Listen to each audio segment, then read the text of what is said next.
Mystery, history, cryptid creatures, and paranormal activities. This is the Creeps and Crawls Mystery Hour podcast, and I'm your host, Creeps.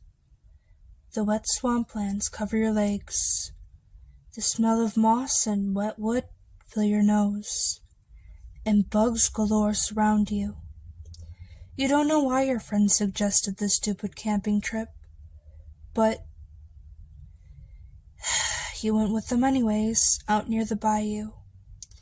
You just want to be over it. You want it to be over, even though you just started it.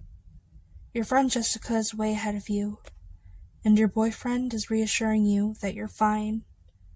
And when you get to the campsite, you'll have fun. You hate this, though, tripping over logs and wet roots. This moist environment is not pleasant at all, and your irritation only grows when your friend's boyfriend yells for you to hurry along, and your boyfriend drags you along as well, the heavy weight of a backpack weighing you down. And when you finally reach a dry clearing, that's when they decide this is the place to stay. All of your joints are just killing you now as you rest on a fallen tree. Jessica offers you a Coke from her bag, and you take it. You huff. Everyone is groggy and sweaty as you set up tents and get a fire going. Jessica starts playing some music from her playlist, and both boys cringe. And they both scream out, "Can we just play something with more of a beat, please?" And suddenly you hear heavy breathing, and all the bugs are gone.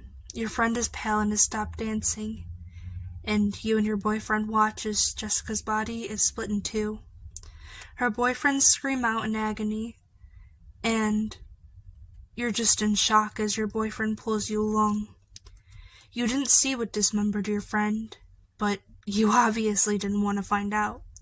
So you begin to pick up your feet, scrambling, leaving everything behind you.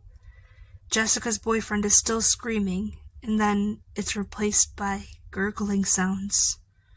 The surroundings don't annoy you now as much as they scare you. Your boyfriend is still running, holding your arm, nearly pulling it out of the socket at every tree branch.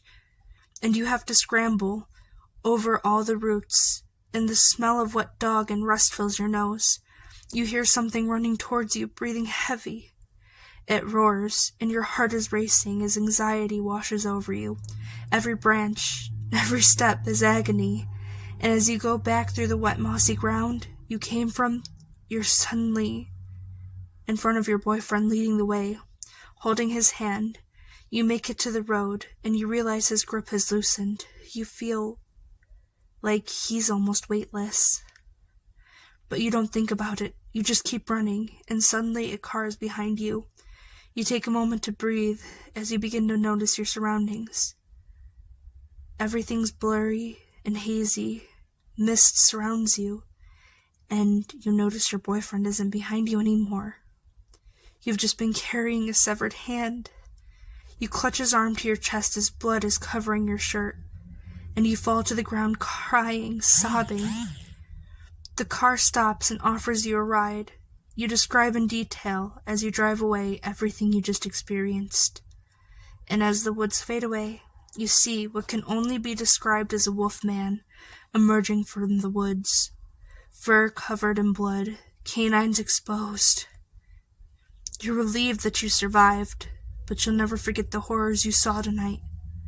The Rougarou took your friends and almost took you too. This creature, the Rougarou, is a creature of legend in many French communities, and is often linked to werewolves or the Wolfman. It has many spellings of its name, but its name doesn't matter, as it prowls swamps in Louisiana and is often used to scare local children to behave. And one legend says the Rougarou is under a spell for merely 101 days at a time, and after that time the curse changes from person to person when it draws from a person's blood. And during the day, the Rougarou is an unsuspecting human, and although they are said to be sickly and unaware of their affliction, sometimes it is said that they are aware of their affliction. and they fear being killed.